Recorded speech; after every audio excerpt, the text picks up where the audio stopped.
Good morning, good afternoon, and good evening, everyone. I am Laksh Chavan, a member of parliament here at WTP and an 8th grader from St. Paul's High School, Hyderabad, India. And I'll be your host and team moderator for today's session. Welcome to the 28th Masterclass of the World Teen Parliament.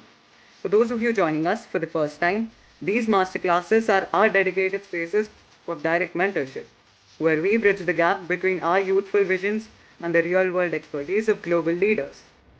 Here at WTP, the heartbeat of our platform is complete democracy, serving as a training ground where we experience the power of the vote and learn that active citizenship starts with being informed today.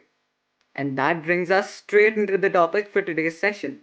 Why is voting important for young people? Because we may be representing the majority of our population in many of our countries, but we are most often the quietest voice at the ballot box. Today, we are going to understand that voting isn't just about a single day. It's about ensuring that we aren't spectators while someone else writes our future.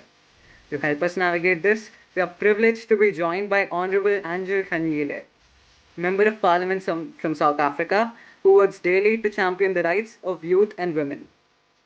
Today's session will begin with an opening address by our honorable guest, and it will be followed by the interactive Q&A session. Teen MPs and influencers, this is your opportunity to interact directly with our guests, so I encourage you to prepare your most thoughtful questions.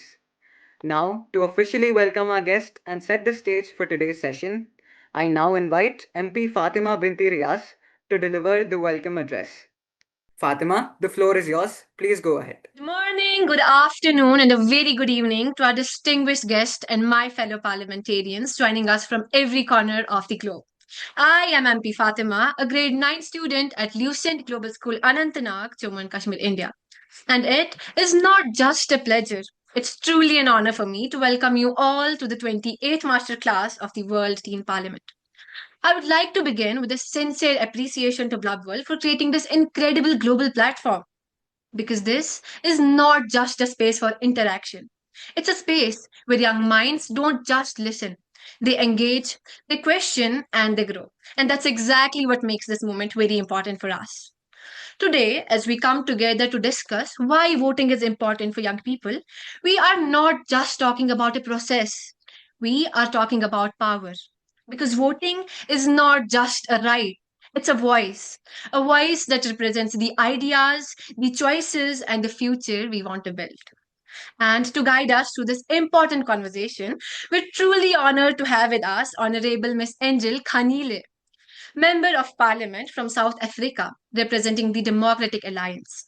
She has worked at different levels of leadership. From being a councillor to serving in the national parliament, she has consistently stood up for community interests. Ma'am, your journey truly reflects your strength, dedication, and commitment to the people you serve. Your presence here today brings not just experience, but inspiration to every young mind listening to you. We feel truly privileged to have you with us, and we're excited to learn from your insights and perspectives. So let's start this masterclass with curiosity and an open mind. Thank you so much. Thank you. Thank you very much. And greetings to all of you. It is a great honor to be part of today's masterclass. The issues of young people are issues that are very close to my heart, coupled with the issues of women and persons with disabilities. I'd like to greet all of you, most importantly, the young leaders joining us today. I stand before you to speak about something simple yet powerful, and that is your vote. Across the world, young people make up a significant portion of the population. In many countries, you are not just the future, you are present.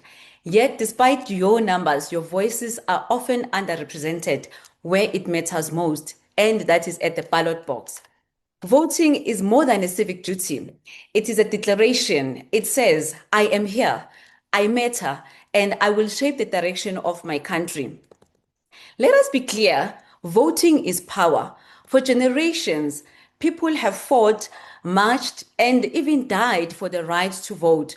From civil rights movement in the United States to anti-apartheid struggles in South Africa, the vote was never freely given. It was earned. When young people choose not to vote, that power does not disappear. It is simply handed over to others. And here is the reality. If you do not vote, decisions will still be made, but without you in mind. Policies on education, employment, healthcare, digital access, climate change, these are decisions that affect young people the most. Voting ensures that your needs, your struggles, and your aspirations are taken seriously. Young people are often told, you are the leaders of tomorrow, but I say, you are leaders today. Globally, young people are driving change. You are leading climate change movements. You are shaping conversations on gender equality. You are innovating in technology and entrepreneurship. But activism without participation in formal systems leaves a gap. Voting bridges the gap. It connects your voice on the streets to decisions in parliament. It transforms protest into policy. It turns ideas into action.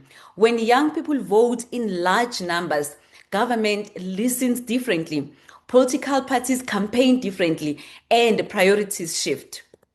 Democracy does not end after elections, it begins there. Voting is how you hire leaders, but it is also how you fire them.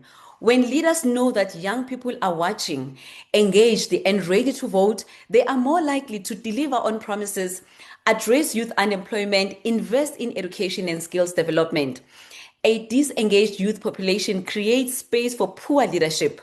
An active one demands excellence. We live in a world that is more connected than ever before. The challenges we face are global: climate change, economic inequality, migration, technological disruption. Young people will live the longest with the consequences of today's decision. So the question is, why would you allow others to decide your future without your input? Voting is how you influence not just local or national policies, but global direction. One of the biggest barriers to youth participation is the belief that one vote does not matter, but history tells a different story. Elections have been decided incredibly by small margins. Policies have changed because a generation showed up. More importantly, it is not just about one vote, it is about millions of young people thinking the same way. And that is where change happens. When young people collectively decide to participate, the impact is undeniable. It is not enough to complain about leadership, inequality, or lack of opportunities. We must move from apathy to action. Voting is one of the simplest, most accessible ways to participate in shaping your society. It does not require wealth. It does not require connections. It requires only your willingness to show up. To every young person listening today, do not underestimate your power. Do not believe that your voice is too small. Do not wait for change. Be part of it. Register, show up, vote. Encourage your friends, your peers, your communities to do the same. Because when young people vote, governments change. When young people vote, priorities shift. When young people vote, the future becomes more inclusive, more just, and more representative. Your voice is your power. Your vote is your tool. Use it. I thank you. So much, ma'am, for those powerful insights. You've challenged us to say that our silence at the ballot box is a forfeit of our own future. Teen MPs and influencers, now comes the most interesting part of today's class, our interactive Q&A session. So just a reminder to the MPs and influencers, when you're called upon, please begin by introducing yourself with your name, your WTP title, grade, school, and country. And also please remember to thank our guest after asking your question. MP Sayada Mariam Sultana, please come forward and ask your question.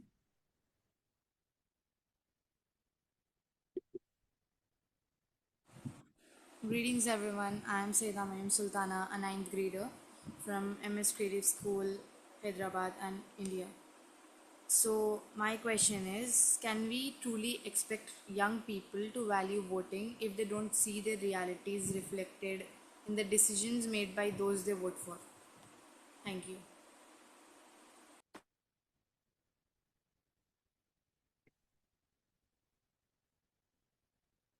Thank you very much, MP Syed Sultana. Thank you very much for your question.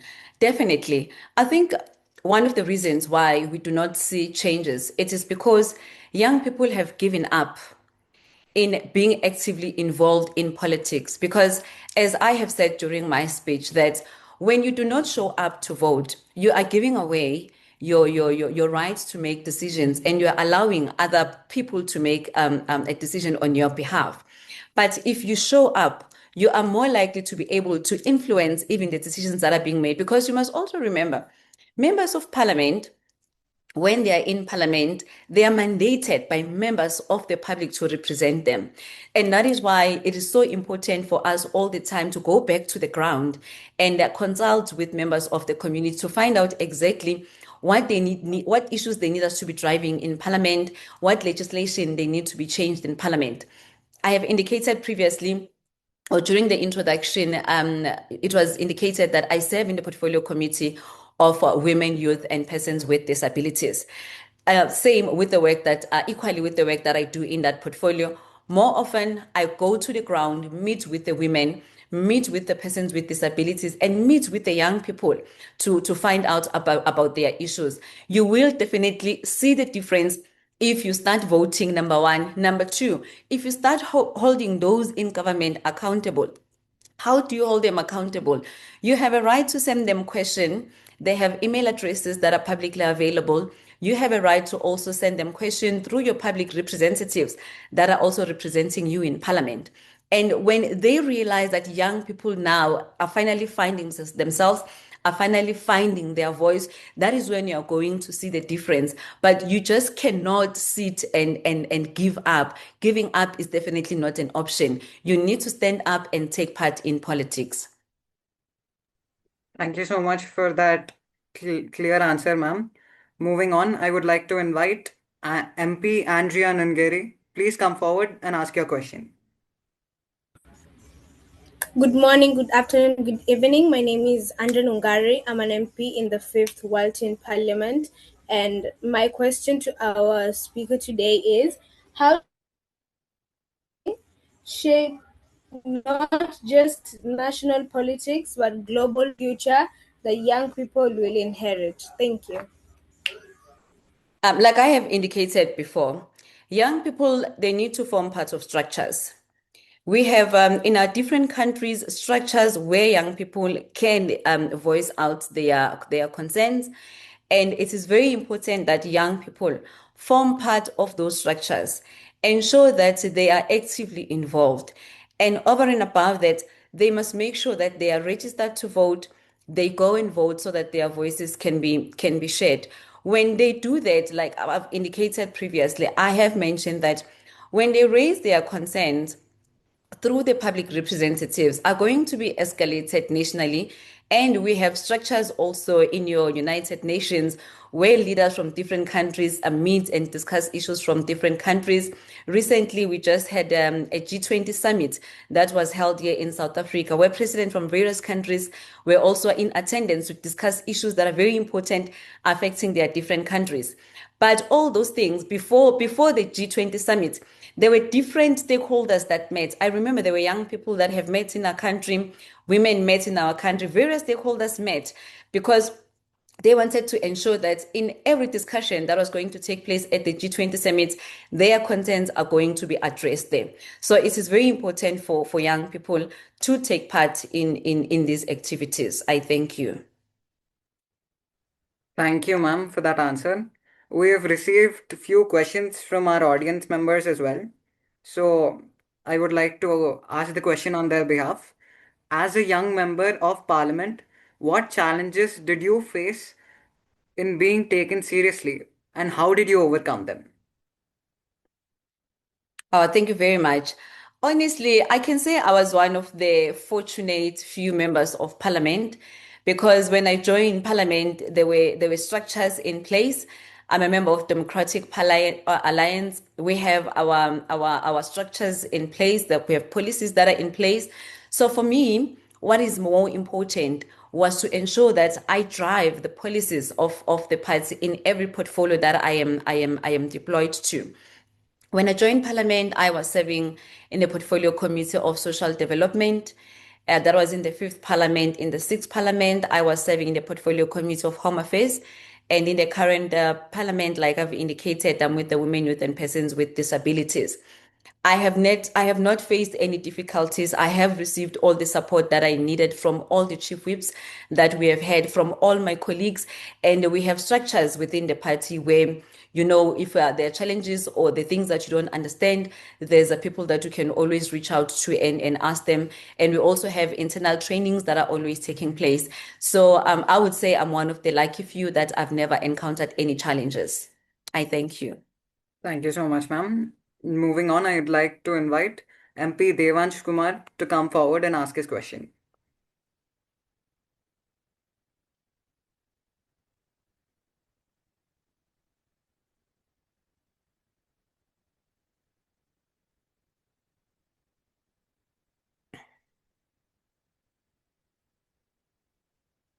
I repeat, is Devansh Kumar here? Okay, seeing that is not available, we'll move on. Another question from the audience, which again I have the honor of asking on their behalf. What qualities should young people start developing now if they want to enter public service or politics in the future? I would say stronger leadership. I would say accountability. I would say transparency. I would say they need to be good listeners and good public speakers as well. I believe those are the qualities that you need to be a good leader to be able to make it in the political space that we operate in. Okay, thank you, ma'am. Next, I would like to call upon MP Sukhmanveer Singh to come forward and ask his question. Hey everyone, myself Sukhmanveer Singh, an 11th grader from Manav Sahyog School, Punjab, India. My question for today is, in countries where youth form a large percentage of population but voter turnout remains low, what structural changes, not just awareness campaigns, can government implement to transform young voters from passive observers into active decision makers? Thank you. I didn't get the question. Can you please come again?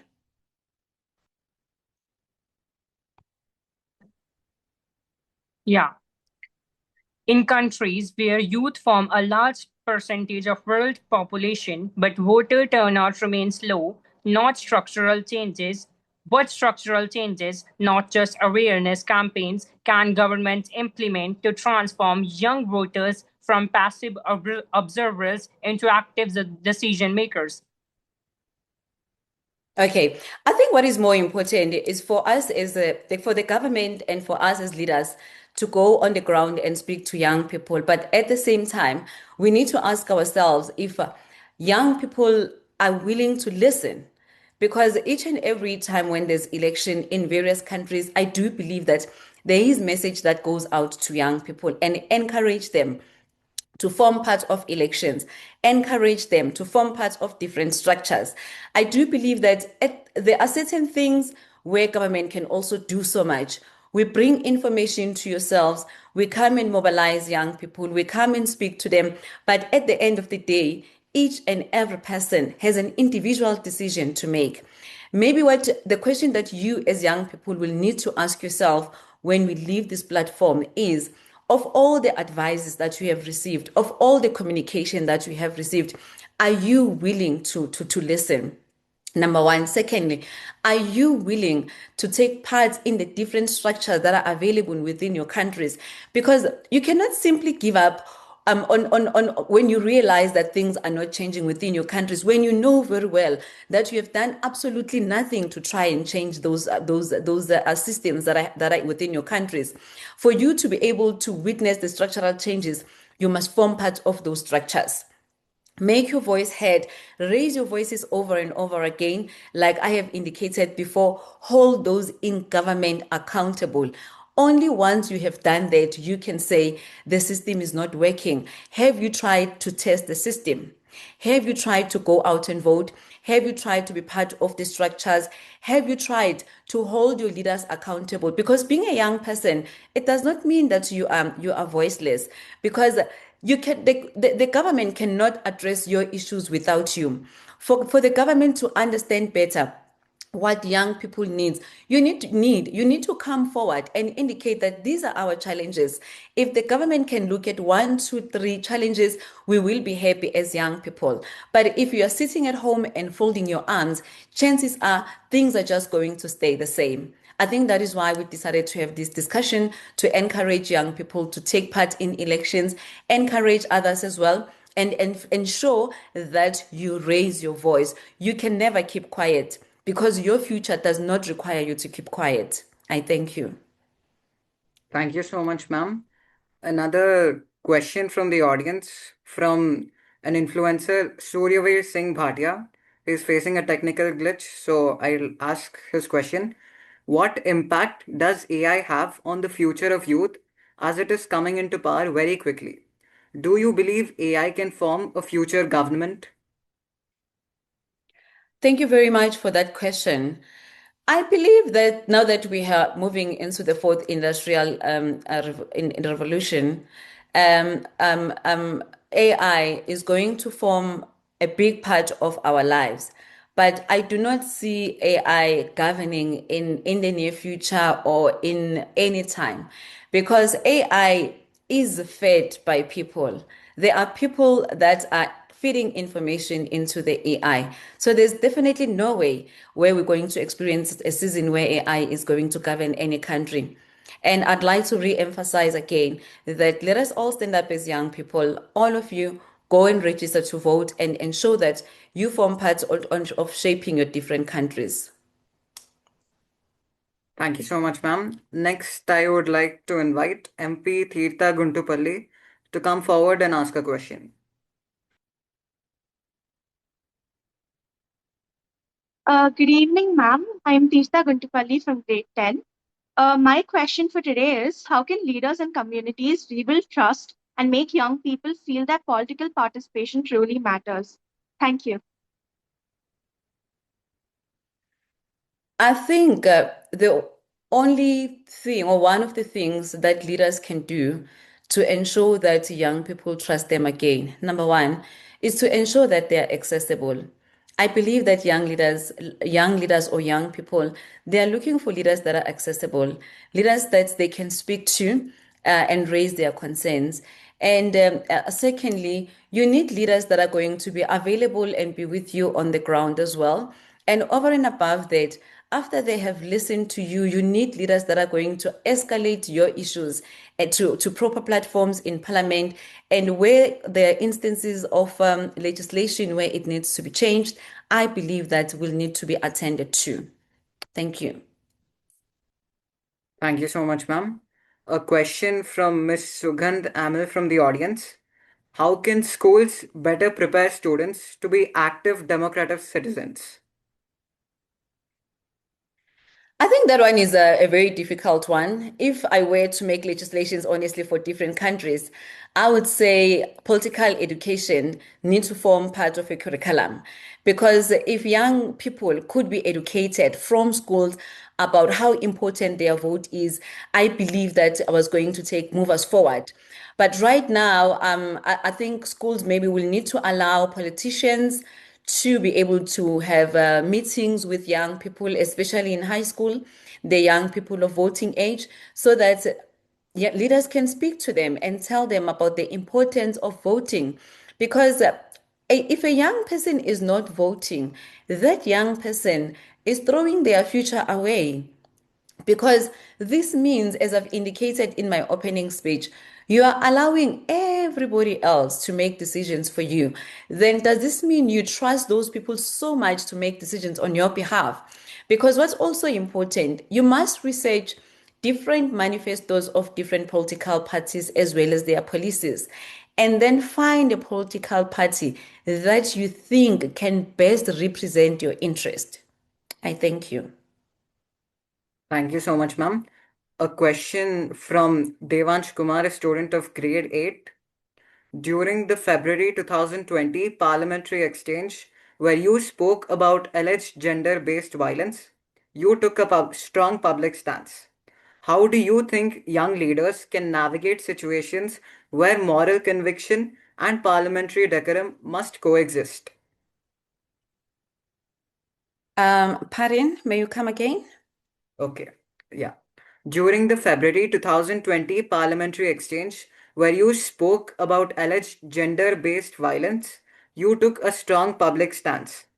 How do you think young leaders can navigate situations where moral conviction and parliamentary decorum must coexist? Is it clear now? I think what is more important is to ensure, like I've indicated before, ensure that you raise your issues. And if there is a stance that has been taken, especially on the issue of gender-based violence, the issue of this is a very critical issue, to be very honest with you. In our country, we're coupled with femicide as well. We have high numbers of gender-based violence. So it is clear that it is a national crisis. It is an international crisis because all countries, they're grappling with this issue. What is more important is to ensure that you raise your voices, but over and above that, hold Parliament accountable. Because without a proper functioning Parliament, we can never be able to resolve these issues. And also, without proper various government departments that are meant to implement, we cannot resolve these issues. When you deal with issues of gender-based violence, you need active police. You need active social development where there are social workers. You need an active Department of Health that is very efficient as well, where when you go and see them, you know very well that they're going to attend to you immediately without feeling like you are being victimized secondary. You need to be there and feel that you are protected because that's what they need to do to community members. I do believe that as community members, as young people, please continue to raise your voices, continue to write those emails. And if there are any engagement, whether they are public participations from Parliament, go and attend those public participations. They are very important because they shape how the legislation is going to be formed. Thank you. Thank you so much, ma'am. Next, I would like to invite Lodhi Aisha Khan to come forward and ask a question.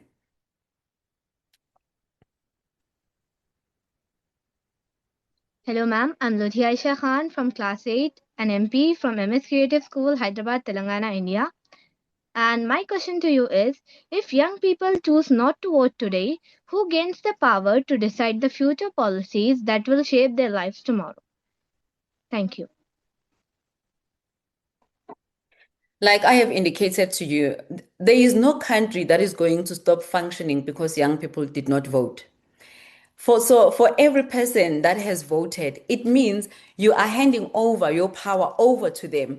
You are saying, if you have a neighbor that is going to go and vote, you are saying, my neighbor, whether you are 60-year-old, whether you are 40-year-old or 18-year-old, I'm handing over my right to you to go and decide for me.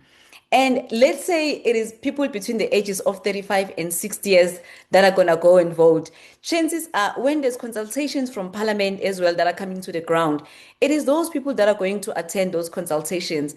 And the mandate that we get from those community members, it is the same mandate that we're going to go and use it to legislate in Parliament.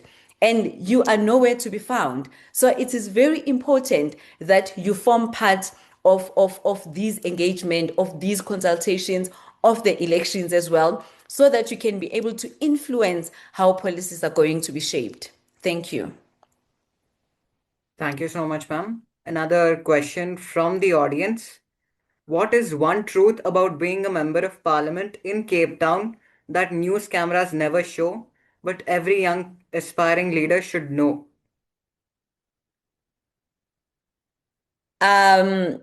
There's a lot of things that are happening behind the scenes, honestly. And with the media houses, they would normally go for what they think is newsworthy and is going to attract more viewers. In Parliament, we have various mechanisms that we use to hold the executive accountable. When we get issues from the ground, we are able to raise those issues through a statement. If you read a statement in Parliament, it gives you a direct engagement with the minister. You read your statement, when you are done, the minister will respond to you immediately in terms of how he plans to resolve the issue that you would have raised. Also, we have another mechanism where we use written questions that we submit to the office of the minister. The minister will respond back on your issue. You will then be able to respond back to the community members. We also have an oral question and answer session where we ask questions related to our various portfolio committees to various ministers in the House. If the minister is not available, they will request the deputy minister to come and represent them. So there's a lot of good work that is actually happening behind the ground that help us to shape our country. Yes, we understand that not all is perfect, but we believe that with time we are slowly getting there. I thank you. Thank you so much, ma'am. Next, I would like to invite MP Sayeda Abrar to come forward and ask a question.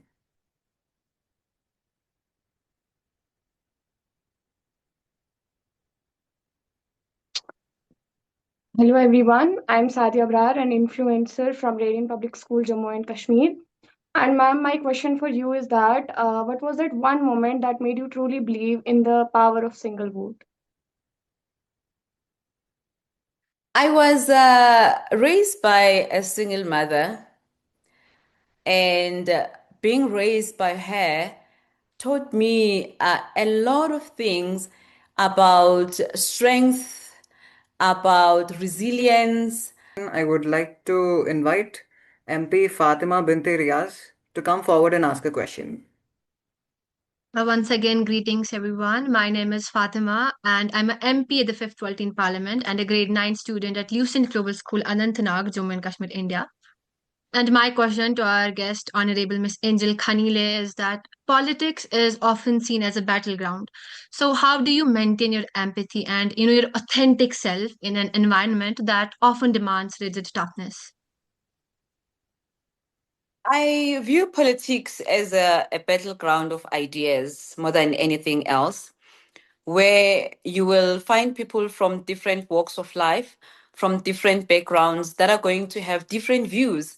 And I believe it's very important to debate issues. It's very important to raise your views until you find a common ground. So I view Parliament as a battleground of ideas, and that has helped to shape me as well, because I understand that we are not working in a all yes organization.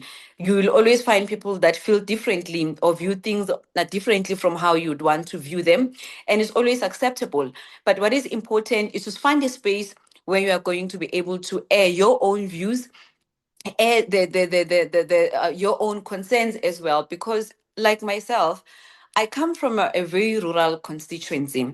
It is situated in the eastern part of our country.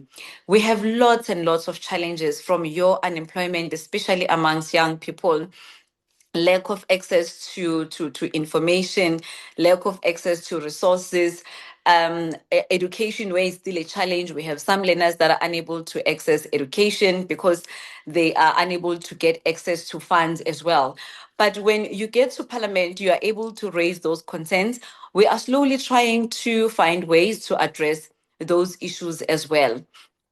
And Chairperson, thank you for this question. With your permission, I want to go back to the question that I was cut off trying to answer. Can the MP just come back and repeat that question so that I can be able to finish my answer properly? Thank you.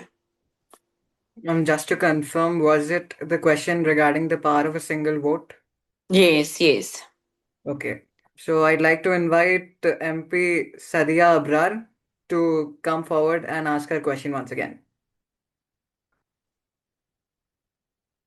Hello everyone, once again. So ma'am, my question was that what is that one moment that made you truly believe in the power of single vote? Oh, I have indicated previously while trying to answer your question that I was raised by a single parent, and seeing my grandmother maneuvering through the obstacles that she did as a single parent. And we never really had lots and lots of challenges. Most of her challenges were basically financially related. But being the strong woman that she was, resilient as she was very brave as well. She would ensure that she fight for us to go ahead, to get ahead in life. I believe that is how I got where I am. And with that being said, I want to encourage in future, if you believe that as a young person you feel you don't want to be married, you must not want to be identified by a status of your marriage. What is more important, it is who you are. You must know yourself, you must believe in yourself, you must know the cause for which you are fighting for. I believe those are the things that are more important. And also, as a country and the world, we are trying so hard to ensure that we fight for the rights and empowerment of women. I'd like to encourage young women to ensure that in each and every platform they get access to, they ensure that they drive the issues of gender equality, they drive the issues of women empowerment. And in areas where we still do not have access to sanitary dignity products, they need to ensure that they raise their voice until each and every woman has access to the sanitary dignity products. Because we know very well that in most countries, young women are struggling and are missing on days of going to school when it's the time of their cycle. And we can never speak about women empowerment if we do not address issues that make them to stay at home for at least 5 to 7 days a week per month, because they lose out on most of the studies that would have taken place. I thank you so much. Thank you so much, ma'am. Another question from the audience from Manya Rajor. If you could pass one AI ethics law tonight to protect the digital future of the students in this masterclass, what would be the most critical clause in the bill? Karen? If you could pass one AI ethics law bill tonight to protect the future of all those attending the masterclass today, what would be the most critical clause in the bill? I would say the rights of all individuals should be protected, especially young people, to have access to AI, but not only to AI, to the internet as well. As we are well aware that we have areas to date that still struggle to have access to internet.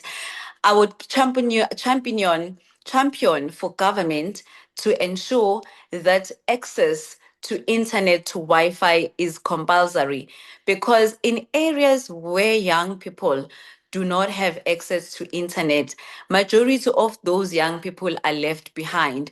And you find that it is a very big number of young people that are left behind. I think this is what I will definitely champion for. And thank you very much for this question. You actually gave me something to do already. Thank you. Thank you so much, ma'am. Moving forward, I'd like to invite MP Vega Hari to come forward and ask a question. Good evening, ma'am. I'm Vaiga Hari, MP of the 5th World Teen Parliament. So my question to you is, how do you balance national security with protecting human rights in home affairs policies? Can you please come again, ma'am? Yes, ma'am. How do you balance national security with protecting human rights in home affairs policies?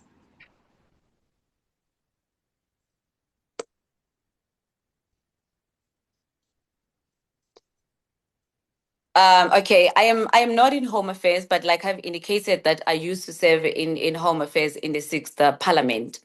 I think what is the most important in each and every structure is to have policies in place, firstly, as a top priority. Once you know what policies you have in place, you will have to look at whether the national security is going to be looked at and the issues of human rights as well. And that is why when you draft policies, you look at all those angles, because you don't want to make policies that are going to infringe on the rights of certain individuals. So as a country, whatever country you are coming from, you need to make sure that at the inception where you draft policies, your policies, they look at the issues of national security and ensure that the human rights are going to be protected. I thank you. Thank you so much, ma'am. Next, I'd like to invite Ridhima Sharma to come forward and ask a question.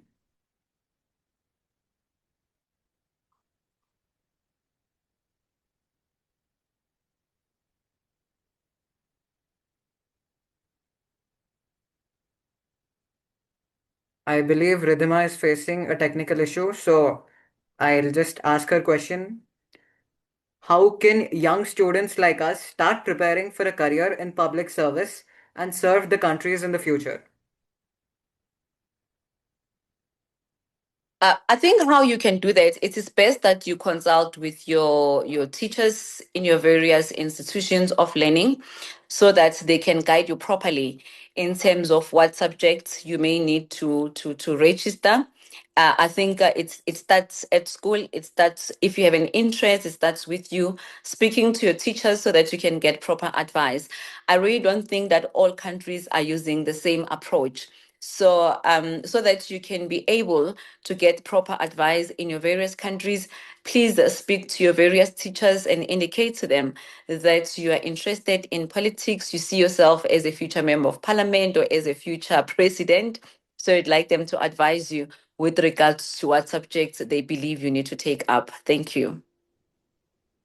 Thank you so much, ma'am. Another question from the audience from Anika Rawat. Have you ever voted for something in parliament that you personally disagree with, but because your party required it? And what did it feel like? Honestly, so far it has not happened. It has not happened because with my party, we have our own caucus. So in the caucus, hence I have said previously, we come from different backgrounds, different communities. We get a platform where we debate issues. By the time we reach a point, we reach an agreement or we vote on it, we would have exhausted all the discussions in the debate, and you understand how did we arrive at that decision. So I have never faced a situation like that. I thank you. Thank you so much, ma'am. A question from Vrinda Khandelwal. If communities still struggle with basic issues like water and unemployment despite voting, how do you convince young people that voting is still powerful? I think what is more important is for young people to still vote. Voting is very important.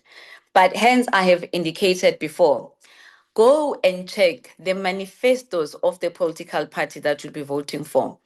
Go and check their policies if they represent your interest, number one. Number two, if it is a political party that it is in existence already, you should be able to go and check on their track record, check what they have done where and how, who's their MPs and what their MPs are doing. Research them individually. What their councillors are doing, research them individually. I think that is very important because if you do that and you vote for a leader that is making an impact, that is making a difference wherever they are, there's very great chances that the issues you have raised here, I think you've raised the issue of water. I forgot the other one. I think I remember that one very well because we're also struggling with water where I'm coming from. But it is not my party that is governing there. But I know very well that if that municipality were to be given to a democratic alliance, within 100 days, majority of the challenges that they're faced with will be resolved. So it is very, very important that young people must not give up their right to vote. Do your research. Research your political parties, research individual leaders, what have they done? Research also even the different areas where they govern in, whether it's regions. I'm not sure how you would have named them, but that is very important. Then if you pick up that this political party is improving people's life there, it is improving education, it is improving employment, young people, older people are able to get access to employment, everyone is able to have access to water and electricity in their homes, then that is the party you need to vote for. That should be your guide. Like the performance of the public representatives should be your guide. I thank you.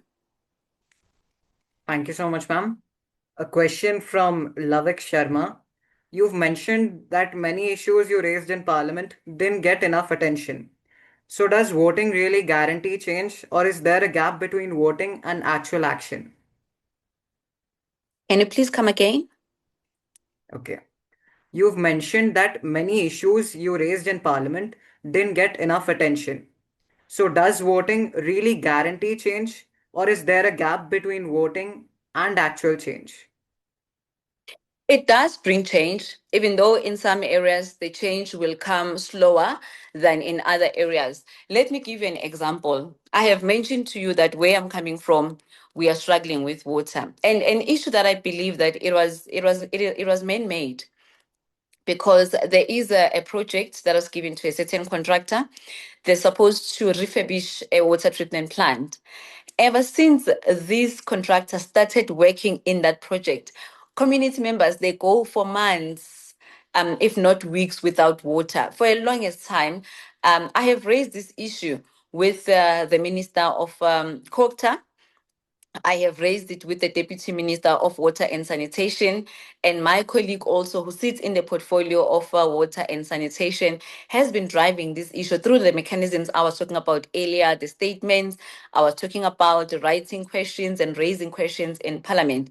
The situation has improved. It has not been completely resolved, but the situation has improved. So we do see a difference when we raise issues in Parliament. I thank you. Thank you so much, ma'am. And a personal question from my end. If young people don't vote, do politicians actually feel the loss, or do they just ignore us? I will answer also from a personal point of view. I feel it is a missed opportunity for young people, number one. Number two, I feel it is a big loss to the country, because what I have noticed with lots and lots of young people that I engage with, I realize that they are rich in knowledge. They have so much to offer this country.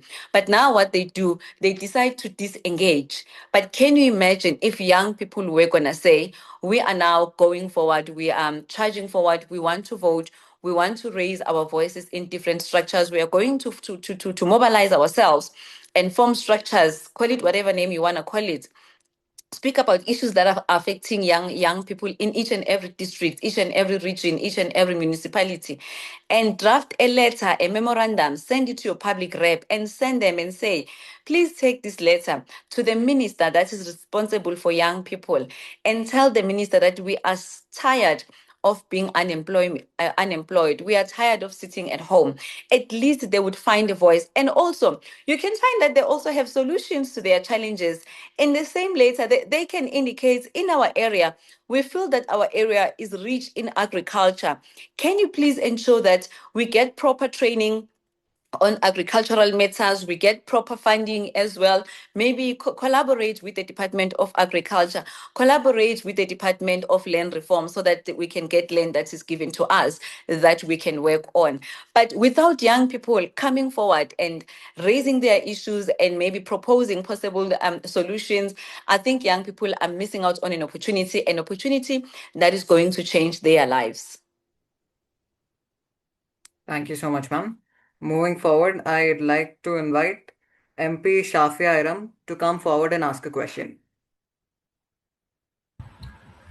Hello everyone, I'm Shafia Aram, an influencer at 5th with WTP. My question is to ma'am. Young people are the largest group in South Africa, yet our issues only get attention when we vote. So how can we make sure that our voices shape policy now, not just in future elections?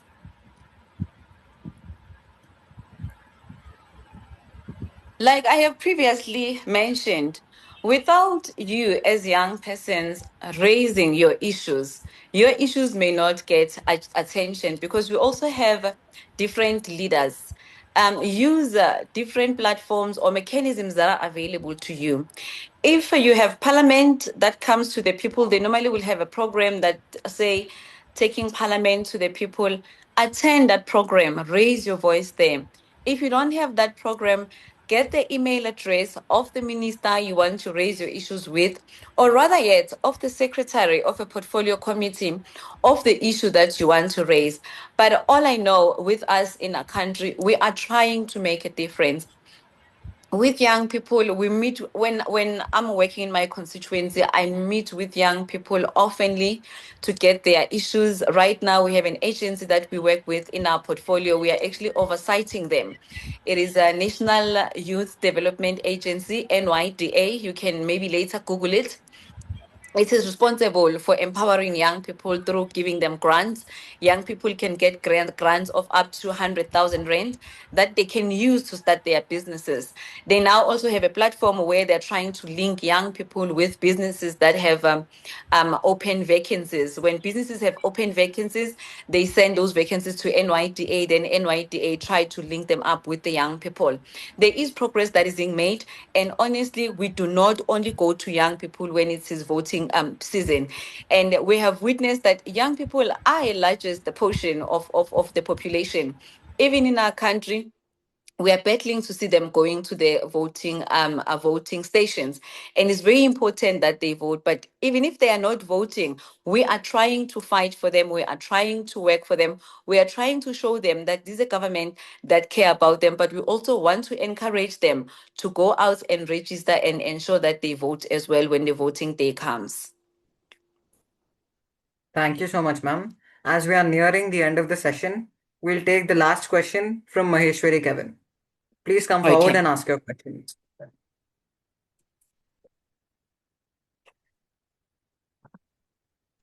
Please go ahead.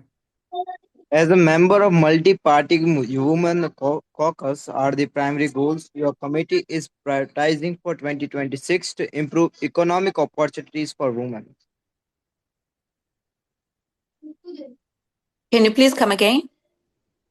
As a member of the multi-party women's caucus, what are the primary goals your committee is prioritizing for 2026 to improve economic opportunities for women?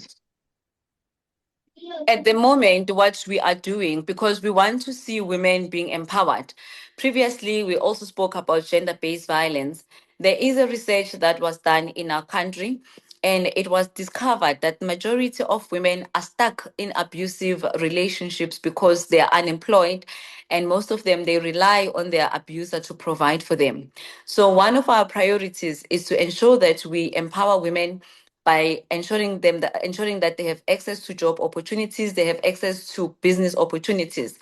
We have had one meeting now with the small business development in our country, where we have raised these issues, and they are going to look at them. We are supposed to have another meeting with them, most probably now in May or June, so that they can be able to give us feedback.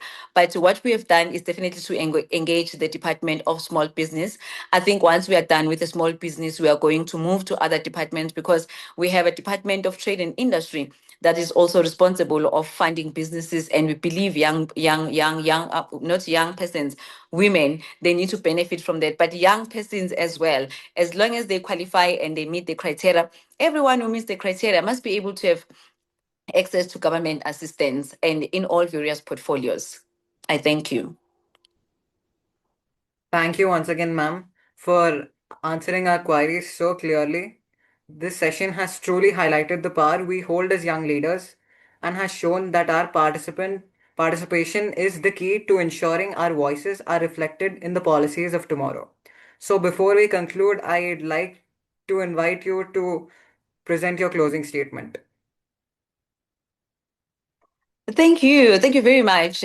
I'd like to thank each and every one of you for taking part in today's masterclass. And answering your questions has also been an eye opener for me. And as I've indicated to the other MP that asked the question about the issue of AI, where I responded that there will need to be a legislation in place that forces the government to ensure that each and every rural area has access to internet. And honestly, it is something that came to my mind because of the questions that you had asked. And I am definitely going to go back to Parliament and ensure that I drive this issue so that we ensure that we leave no young person behind. And thank you very much once again for this opportunity. I feel very honored. Thank you, ma'am. Now, to conclude today's session, I invite MP Tamanna Bansal to deliver the formal vote of thanks. Please go ahead. By voting, we add a voice to the chorus that forms opinions and the basis for action, as rightly said by Jens Stoltenberg.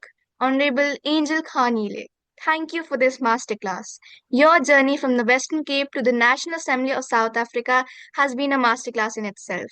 Today, you didn't just speak to us as member of parliament. You spoke as a mentor.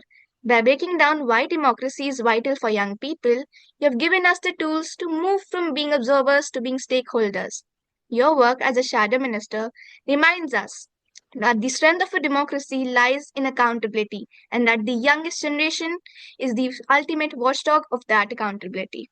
To my fellow students, the sharp, critical questions you asked today prove that Gen Z and Gen Alpha are ready for the responsibility to vote. We aren't just learning about democracy in a textbook. We are practicing it here at the World Teen Parliament. Thank you, WTP, for being the only place on earth where world leaders truly teach teens. Honorable Khanyile, thank you for reminding us that our voice is our power. Thank you, ma'am.